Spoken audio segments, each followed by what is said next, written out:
बिहार में महिलाओं की बुलंद आवाज बनी मोदी की लाडली, फिर से सदन में दहाड़ी रखी ऐसी मांग की विपक्ष भी देखकर रह गया हैरान। लाखों महिलाओं को मिलेगा खास तोहफा, मैथिली ठाकुर ने पिंक बस चलाने की उठाई मांग। सुविधाएं होंगी हाईटेक, मिलेगा आराम। कुछ लोग ये सोच रहे थे कि बिहार में महिलाओं की आवाज कैसे बुलंद होगी, कैसे महिलाओं के जीवन में सुधार आएगा। उन सबको अब बड़ा झटका लगा है, क्योंकि बिहार की महिलाओं की बुलंद आवाज अब मोदी की लाडली मैथिली ठाकुर बनी है, जिन्होंने अपने काम से विपक्षियों को भी हैरान कर दिया है। जो महिलाएं दर-दर से ठोकरें खाती थी, घर से कहीं दूर काम पर जाने में परेशानी होती थी, उनकी मांग को अब पूरा करने की मैथिली ठाकुर ने ठानी है, जिसकी चर्चा अब चारों ओर हो रही है। क्या मांग है और क्या है इस पर योजना, चलिए सब कुछ इस वीडियो में जानते हैं। दरअसल बिहार विधानसभा के शून्यकाल में जब मैथिली ठाकुर खड़ी हुई तो माहौल अचानक से बदल गया। उन्होंने कहा कि तारडी, अलीनगर और घनश्यामपुर जैसे इलाकों से रोज हजारों महिलाएं दरभंगा आती और जाती। भाई कोई पढ़ने के लिए निकलती है, कोई नौकरी के लिए, तो कोई मजबूरी में। लेकिन सफर किसी का आसान नहीं होता।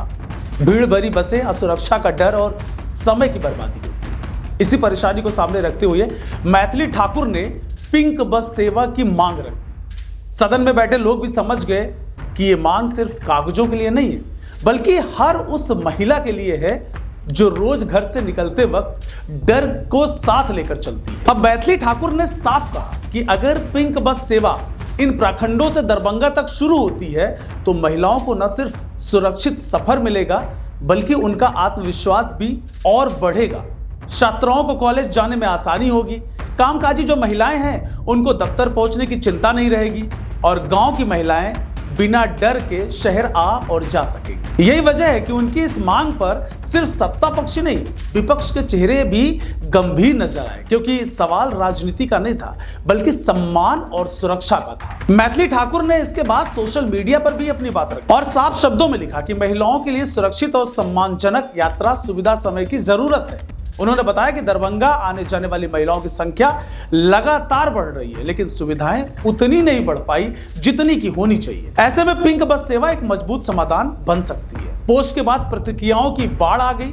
महिलाओं ने खुलकर समर्थन किया और कहा पहली बार कोई विधायक उनके सामने ऐसा आया है जो उनकी रोजमर्रा की परेशानी को लेकर इतना गंभीर है और उनके मुद्दे को वो उठा रहा है। पिंक बस सेवा की बात करें तो बिहार सरकार पहले ही इस दिशा में कदम उठा चुकी है।